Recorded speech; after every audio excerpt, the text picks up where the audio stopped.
Hello guys, അപ്പോൾ തുടങ്ങാം. This is ബൊഗ്വേ ചാനൽ.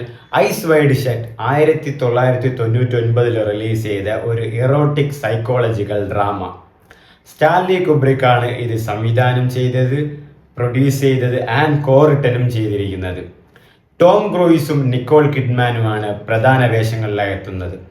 ഈ സിനിമ ഞാൻ എന്തിനാണ് കാണുന്നതെന്ന് തോന്നുമ്പോൾ, എപ്സ്റ്റീൻ ഫയൽസുമായിട്ട് ബന്ധപ്പെട്ടുള്ള കാര്യങ്ങൾ ഈ സിനിമയിലുണ്ട്, അല്ലെങ്കിൽ അതുമായിട്ട് റിലേറ്റഡ് ആയിട്ടുള്ള സീൻസുകൾ ഈ സിനിമയിലുണ്ട്. അതാണ് എന്നെ ഏറ്റവും കൂടുതൽ ആകർഷിച്ചത് ഈ സിനിമയിൽ എന്തായിരിക്കുമെന്ന്. ആൻഡ് പല റീൽസിലും കാര്യങ്ങളും ഞാൻ കണ്ടിട്ടുണ്ടായിരുന്നു.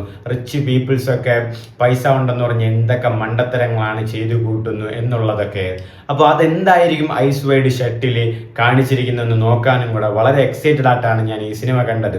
പോരാന്ന് ഈ സിനിമ റിലീസ് ചെയ്തതിന് ശേഷം ഈ സിനിമയുടെ ഡയറക്ടർ സ്റ്റാൻലി കുബ്രിക് ഹാർട്ട് അറ്റാക്ക് വഴി മരണപ്പെട്ടു എന്ന് പറയുന്നുണ്ട്.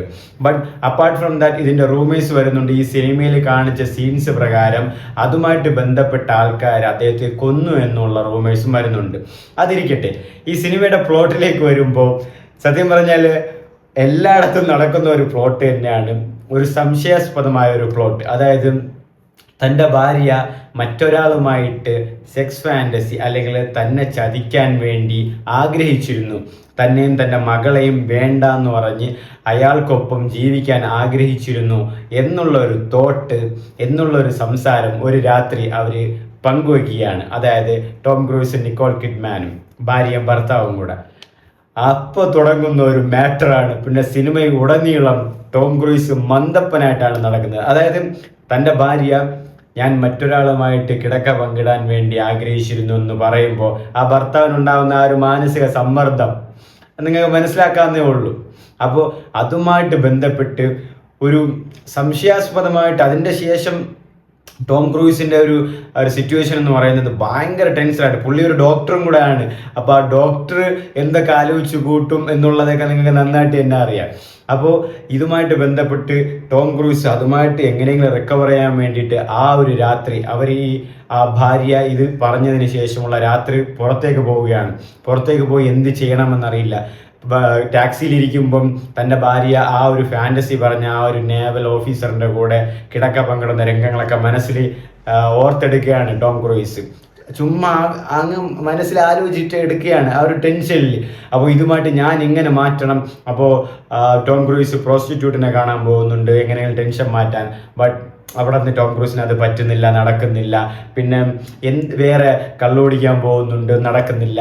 അങ്ങനെയാണ് ഒരു പഴയ ഒരു ഫ്രണ്ടിനെ ടോം ക്രൂയിസ് മുമ്പ് പരിചയപ്പെട്ട ഒരു രീതിയിൽ 10 വർഷങ്ങൾക്ക് ശേഷം ഒരു പാർട്ടിയിൽ വെച്ച് പരിചയപ്പെടുന്നു. അതുമായിട്ട് ബന്ധപ്പെട്ട് ആ കൂട്ടുകാരന് പിയാനിസ്റ്റാണ്.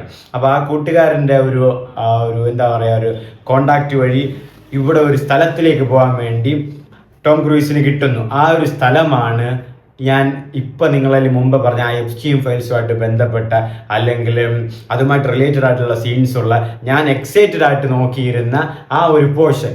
അപ്പോൾ ഞാൻ വളരെ എക്സൈറ്റഡ് ആയിരുന്നു. അപ്പോൾ അതുപോലെ തന്നെയാണ് ആ ബിൽഡപ്പ് ഒക്കെ സൂപ്പറായിരുന്നു. ആ ഒരു കോഡ് പാസ്വേഡ് ഉണ്ടെങ്കിൽ അവിടെ പോകാൻ പറ്റും. അത് കഴിഞ്ഞ് അവർ അകത്തേക്ക് കയറ്റുന്നു. അവിടെ പോകണമെങ്കിൽ അത്യാവശ്യം കോസ്റ്റ്യൂംസുകളൊക്കെ വേണം. ഒരു ബ്ലാക്ക് വലിയൊരു കോട്ട്, മാസ്ക്, അങ്ങനത്തെ കുറച്ച് കാര്യങ്ങളൊക്കെ വേണം. അപ്പോൾ അത് പാതിരയ്ക്ക് പോയിട്ട് കാരണം മിഡ് നൈറ്റ് ആണ്. ഇനിയിപ്പോൾ ഇതുപോലെ റെന്റിന് കോട്ട് തരാനുള്ള കടകളൊന്നുമില്ല. പിന്നെ പാതിരയ്ക്ക് പോയിട്ട് കടകളൊക്കെ തുറന്ന് പൈസയൊക്കെ ഒരുപാട് കൊടുത്താണ് ടോം ക്രൂസ്. കാരണം ടോം ക്രൂസിന് ഇതിൽ നിന്ന് ആ ഒരു ടെൻഷനൊന്ന് മാറണം. അപ്പോൾ ഇങ്ങനെ ഒരു പാർട്ടി ഉണ്ടെന്ന് ആ കൂട്ടുകാരൻ പറയുമ്പോൾ ആ പാർട്ടി എന്താണെന്ന് പോയി നോക്കാൻ വേണ്ടി പോവുകയാണ്. അവിടെ ഒരു വിമൻസ് ഒക്കെ ഒരുപാടുണ്ടാവും. അവിടെ എന്തൊക്കെ നടക്കണം എന്നൊക്കെ പറഞ്ഞാൽ അത് കണ്ട് തന്നെ അറിയണം എന്നുള്ളൊരു ടിപ്പിക്കൽ ആ ഒരു മൊമെൻ്റ് എന്തൊക്കെ ആ കൂട്ടുകാരൻ പറഞ്ഞു കൊടുക്കുകയാണ്. അപ്പോൾ ആ ഒരു മാൻഷനിൽ പോവുകയാണ്. അതായത് ആ ഒരു കൊട്ടാരത്തിൽ ആ ഒരു സ്ഥലം നടക്കുന്ന ഒരു സ്ഥലത്ത് പോവുകയാണ് ടോം ക്രൂയിസ്. അവിടെ പോയിട്ട് പാസ്വേഡ്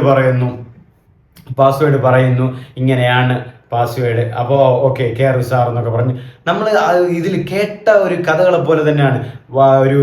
ഒരു എന്താ പറയുക ഒരു രാജകീയമായിട്ടാണ് എല്ലാവരെയും കൊണ്ടുവരുന്നത്, അകത്തേക്ക് കൊണ്ടുവന്നു. നിങ്ങൾ പോകുമ്പോഴേക്കും അവരിങ്ങനെ ഓരോ ഇതായിട്ട് ഈ മന്ത്രവാദമൊക്കെ പറഞ്ഞ് എന്തൊക്കെയോ ചെയ്ത് കാണിക്കുന്നുണ്ട്. നമ്മൾ ഈ റീൽസിലൊക്കെ കണ്ടോളെ പണക്കാരാണ് ഇവന്മാരൊക്കെ എന്തൊക്കെയാണ് കാണിച്ചു കൂട്ടുന്നത്. എന്താ തലകുത്തിയും തറയിൽ മുട്ടുകുത്തിയും എന്തൊക്കെയോ പാട്ടും പാടിയും എല്ലാവരുമായിട്ട് എന്തൊക്കെയോ ചെയ്യുന്നുണ്ട്.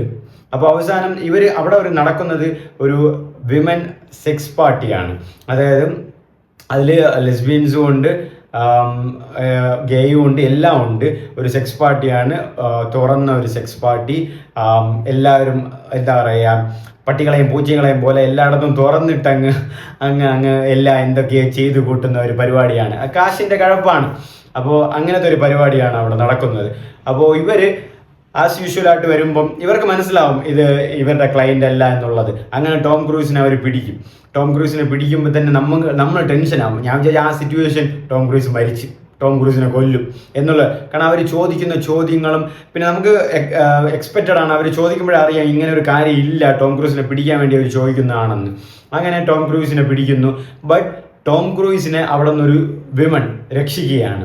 അങ്ങനെ ടോം ക്രൂസിനെ വിട്ടേക്ക്, എന്നെ എടുത്തോളൂ എന്ന് പറയും. അപ്പോൾ അവർ പറയുന്നത് നിനക്ക് അറിയാമല്ലോ, എടുത്താൽ പിന്നെ നിനക്ക് രക്ഷപ്പെടാനൊന്നും പറ്റൂല, ഇല്ല എന്നെ എന്ത് വേണമെന്ന് ചെയ്തെന്ന് ആ പെണ്ണ് പറയുകയാണ്. അങ്ങനെ ടോം ക്രൂസിനെ മുഖം മൂടി മാറ്റിയിട്ട് വെറുതെ വിടുകയാണ്. ടോം ക്രൂസ് പേടിച്ച് മഷിയായി. അവസാനം ഈ പെണ്ണ് ആരെന്ന് ടോം ക്രൂസിന് ഒരു എത്തും പിടിയും കിട്ടുന്നില്ല. അപ്പോൾ അവസാനം ഈ നമ്മൾ പറയില്ലേ, നമ്മളെ കൂട്ടത്തിൽ കൂടെ ഉള്ളവർ തന്നെയായിരിക്കും ചിലപ്പോൾ ഇത്രയും വലിയൊരു ഇത്രയും വലിയുള്ളൊരു കാര്യങ്ങളിലേക്കൊക്കെ ഏർപ്പെടുന്ന നിങ്ങളെ കൂടെ ഉള്ളവരെയൊക്കെ തന്നെ ആയിരിക്കും. അപ്പോൾ ടോം ക്രൂസിൻ്റെ കൂടെ ഉള്ള ഒരു ബിസിനസ് മാൻ ആയിട്ടുള്ള ഒരു വലിയ പുള്ളിയുണ്ട്. ആ പുള്ളിയും ആ ഒരു ഗ്യാതറിങ്സിൽ ആ ഒരു നൈറ്റ് പാർട്ടിയിൽ ഉണ്ടായിരുന്നു. അങ്ങനെ ടോം ക്രൂസിനെ കണ്ടിട്ടുണ്ടായിരുന്നു. അപ്പോൾ ടോം ക്രൂസ് വിളിച്ച് ഇങ്ങനെ കാര്യങ്ങളൊക്കെ പറഞ്ഞിട്ടുണ്ട്. നീ എന്തിനാണ് അവിടെ വന്നത്, നിനക്കതിൻ്റെ ആവശ്യമില്ല, അവിടെ ഉള്ളവരെന്ന് നീ വിചാരിക്കുന്ന പോലത്തെ ആൾക്കാരൊന്നും അല്ല, അവരൊക്കെ നീചരാണ്, അങ്ങനത്തെ സാധനങ്ങളും കാര്യങ്ങളൊക്കെ പറയുന്നുണ്ട്. മൊത്തത്തിൽ ആ പെണ്ണാരാന്ന് നോക്കുമ്പോൾ ഈ സിനിമയുടെ തുടക്കത്തിൽ തന്നെ ഇതേ പാർട്ടിയിൽ വെച്ച് ഇപ്പോൾ നീ എന്തിനാണ് വന്നതെന്ന് ചോദിച്ച ആ ഒരാളുടെ കൂടെ ഒരു കൂടെ സെക്സ് ചെയ്തുകൊണ്ടിരുന്ന ഒരു മോഡലാണ് ആ പെണ്ണ്. അപ്പോൾ ആ മോഡൽ ഈ മയക്കുമരുന്ന് ഓവർഡോസ് കാരണം രക്ഷപ്പെടുത്തിയത് ടോം ക്രൂസാണ്. അപ്പോൾ അതിൻ്റെ ഒരു നന്ദി സൂചകമായിട്ട് ടോം ക്രൂസിനെ രക്ഷപ്പെടുത്തിയതാണ് ആ പെണ്ണ്. ബട്ട് ആ പെണ്ണ് അതിനുശേഷം മരിച്ചു, അവർ കൊല്ലും. എന്നിട്ട് പത്രത്തിലൊക്കെ വന്നത് ഓവർഡോസ് എന്നാണ്, പക്ഷെ അവർ കൊന്നതാണ്. അങ്ങനെ ഈ സിനിമ മൊത്തത്തിൽ ആ ഒരു പോർഷൻ ഞാൻ നന്നായിട്ട് എൻജോയും ചെയ്തു. കാരണം ആ സിനിമയിൽ അവർ എന്താ പറയുക, ഈ എപ്സ്റ്റീൻ ഫയലുമായിട്ട് ബന്ധപ്പെട്ടുള്ള സീൻസുകളൊക്കെ ഉണ്ടോ എന്നുള്ള ആ ഒരു എക്സൈറ്റ്മെൻറ്റ് എനിക്കുണ്ടായിരുന്നു. എന്താണ് ബട്ട് അതിൽ എന്താ പറയുക, സെക്സ് പാർട്ടി തന്നെയാണ് അവിടെ നടക്കുന്നത്.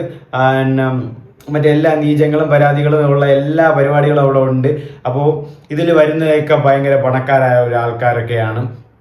അപ്പോൾ അതുമായിട്ട് ഓവറോൾ ബന്ധം ഇല്ലെങ്കിൽ ബട്ട് അപ്പാർട്ട് ഫ്രം ദാറ്റ് കുറച്ച് ബന്ധങ്ങൾ ആ ഒരു പോർഷനിലുണ്ട്. പിന്നെ അതുമായിട്ട് വീണ്ടും ആ ഒരു സ്ഥലത്ത് നിന്ന് അവർ പറയുന്നുണ്ട്, ഇതുമായിട്ട് ആർക്കെങ്കിലും എന്തെങ്കിലും പറയുവാണെങ്കിൽ, ഇതുമായിട്ട് എന്തെങ്കിലും കാര്യങ്ങളുമായിട്ട് നീ ബന്ധപ്പെടാൻ പോവുകയാണെങ്കിൽ നിന്നെ വെറുതെ വെച്ചേക്കില്ല, നിന്റെ കുടുംബത്തെയും വെറുതെ വെച്ചാൽ അവർ ഭീഷണിപ്പെടുത്തുന്നുമുണ്ട്. അപ്പോൾ രണ്ടാമത് ഇതുപോലെ വിട്ടതിന് ശേഷം ടോം ക്രൂസ് ഈ ഒരു പിയാനിസ്റ്റ് ചെറുപ്പക്കാരനെയും അങ്ങനെ കുറേ പേരുടെയൊക്കെ തപ്പിപ്പോയി നോക്കുന്നുണ്ട് എങ്ങനെയെങ്കിലും കിട്ടാൻ വേണ്ടിയിട്ട്. ബട്ട് അവരൊന്നും അവിടെ ഇല്ല. കാരണം അവരെല്ലാം തീർത്ത് കളഞ്ഞിട്ടുണ്ട്. കാരണം അറിയാമല്ലോ, രണ്ടാമത് അവരൊരു ചാൻസ് കൊടുക്കും, ഇത് രണ്ടാമത്തെ ചാൻസാണ്, ഇനി ഞങ്ങളൊന്നും ചെയ്യാൻ പറ്റില്ല, നിങ്ങളെ എന്തായാലും ചെയ്ത് കളയുമെന്നുള്ളവരെ പേടിപ്പെടുത്തുന്നുണ്ട്. അപ്പോൾ അതുമായിട്ട് ബന്ധപ്പെട്ട് ഇവനാണെങ്കിൽ ടോം ക്രൂസിനാണ് ടെൻഷനാലെ വയ്യ. ടോം ക്രൂസ് വീണ്ടും പ്രോസ്റ്റിറ്റ്യൂഷനെ കാണാൻ വേണ്ടി പോവുകയാണ്, ടെൻഷൻ മാറ്റാൻ വേണ്ടി. അപ്പോൾ അവിടുത്തെ പ്രോസ്റ്റിറ്റ്യൂഷൻ പറയുകയാണ് അവൾക്ക് HIV പോസിറ്റീവാണ്, അതുകൊണ്ട് എനിക്ക് അറിയാവുന്ന ഒരാളാകൊണ്ടാണ് ഞാൻ നിങ്ങളോട് പറയുന്നത് എന്നൊക്കെ പറഞ്ഞ് അങ്ങനെ അവിടെ നിന്നും ടോം ക്രൂസ് പടമായിട്ട് പോവുകയാണ്. അവസാനം ഈ സത്യം പറഞ്ഞ ആ ഒരു സിറ്റുവേഷൻ, ആ ഒരു ഭാര്യ പറയുന്നത് ഇങ്ങനെ എനിക്ക് മറ്റൊരാളുമായിട്ട് പങ്കിടാനുള്ള ഒരു താല്പര്യം ഉണ്ടായിരുന്നു, ആ ഒരു സമയം ഒരു രാത്രിയാണെങ്കിലും നിങ്ങളെയൊക്കെ മറക്കാനുള്ള ഒരു താല്പര്യം എനിക്ക് ഉണ്ടായിരുന്നു എന്നുള്ള ആ ഒരു ലെവൽ പറയുമ്പോൾ ആ ഒരു ഭർത്താവിൻ്റെ ഒരു അവസ്ഥ നിങ്ങൾ ആലോചിച്ച് നോക്കണം. അതുമായിട്ട് ബന്ധപ്പെട്ട അവൻ സൈക്കായി നടക്കുകയാണ്, സൈക്കായിട്ട്. അതാണ് ഈ സിനിമ എറോട്ടിക് സൈക്കോളജിക്കൽ ഡ്രാമ എന്ന് പറയുന്നത്. ആ ഒരു സൈക്കായ അവസാനം അവൻ കൺഫ്യൂഷൻ ചെയ്യും, എടാ ഞാൻ നിന്നെ ഇങ്ങനെയൊക്കെ ആലോചിച്ചു പോയി, ഇങ്ങനെയൊക്കെ പറഞ്ഞു, അപ്പോൾ അവൾ കണ്ണീരും കരച്ച് ഇങ്ങനെയൊക്കെ അവസാനം അവർ ഒത്തുചേരും. അങ്ങനെയാണ് നമുക്ക് ഈ ഒരു സിറ്റുവേഷനിൽ അവസാനം ഒരു തീരുമാനം എടുക്കണമെങ്കിൽ അവസാനം ഒരു വാക്ക് അവൾ പറയുന്നുണ്ട്. ആ വാക്ക് പറഞ്ഞുകൊണ്ടാണ് സിനിമ തീരുന്നത്. മുതൽ എനിക്ക് സിനിമ നന്നായിട്ട് ഇഷ്ടപ്പെട്ടു. 2 മണിക്കൂർ 39 മിനിറ്റ് ഉണ്ട് ഈ ഐസ് വൈഡ് ഷട്ട് എന്നൊരു സിനിമ.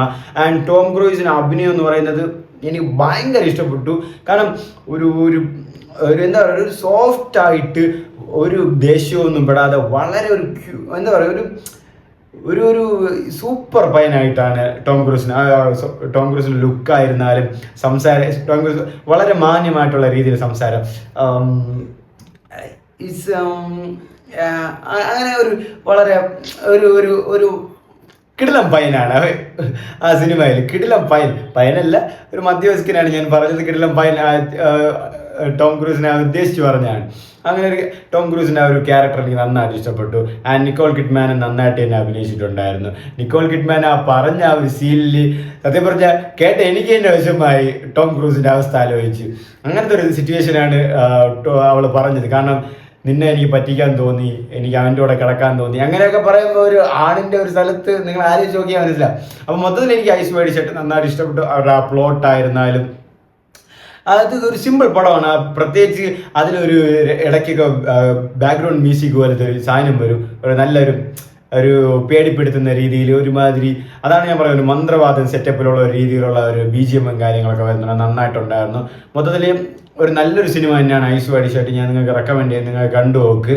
ആൻഡ് പിന്നെ ഈ ഡയറക്ടർ മരിച്ചത് ഹാർട്ട് അറ്റാക്ക് എന്നാണ് പറയുന്നത്. ബട്ട് വേറെ ന്യൂസിലൊക്കെ വരുന്ന ഈ ഒരു പോർഷൻസ് ഒക്കെ കാണിച്ചുകൊണ്ട് കൊന്നതായിരിക്കുമോ എന്നുള്ളതൊക്കെ.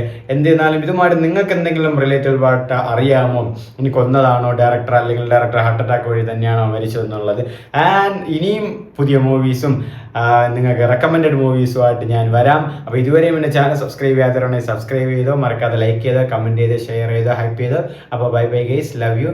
Ice wide shut 1999 and erotic psychological drama.